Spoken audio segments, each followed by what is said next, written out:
Breaking news share कंदासीं। फुलजी station के board मुतासिन जी camp में गोठाणो इलाज न थियण सबब तड़पी फौत थी वियो। गवर्नमेंट हायर सेकेंडरी स्कूल फुलजी के रिलीफ कैंप में तरसल बोर्ड मुतासिर 60 वरन जो मज़न चांडियो इलाज न थियण सबब तड़पी फौत थी वियो। गोठ में पानी हुअण करे संदन तॾो बि कैंप में विछाए वियो आहे।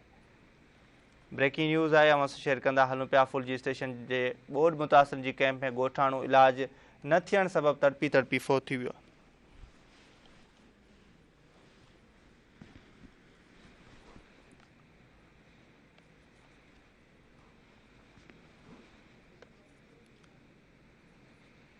फुलजी स्टेशन के बोर्ड मुतासिर जी कैंप में गोठाणो इलाज न थियण सबब तड़पी फौत थी वियो आहे। गवर्नमेंट हायर सेकेंडरी स्कूल फुलजी जी रिलीफ कैंप में तरसल बोर्ड मुतासिर 60 वरन जो मज़न चांडियो इलाज न थियण सबब तड़पी फौत थी वियो आहे।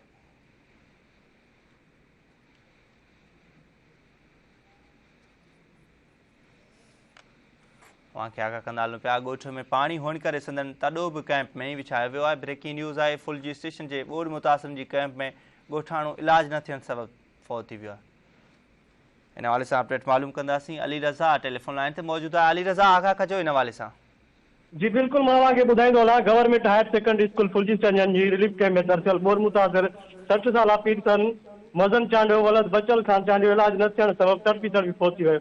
ॻोठ में पानी हुअण करे संदसि तॾो बि कैंप में विछायो वियो आहे। पीरसन जे पहुचण वारे इतला ते कैंप में कोराम मची वियो। पीरसन जे नंढे चवण आहे त बाबा जी तबियत अचानक ख़राब थी वई, पैसा न हुअण करे इलाज कराए न सघियासीं। असीं मिसकिन आहियूं, कैंप में इलाज जी सहूलियतूं मौजूदु न आहिनि ऐं वरी एम्बुलेंस जी बि सहूलियत मौजूदु न हुई, जंहिं करे बाबा तड़पी फौत थी वियो आहे। डीसी दादू कैंप में दर्शाए असांखे विसारे छॾियो आहे। केरु बि असांजी सार लहण लाइ तयारु न आहे।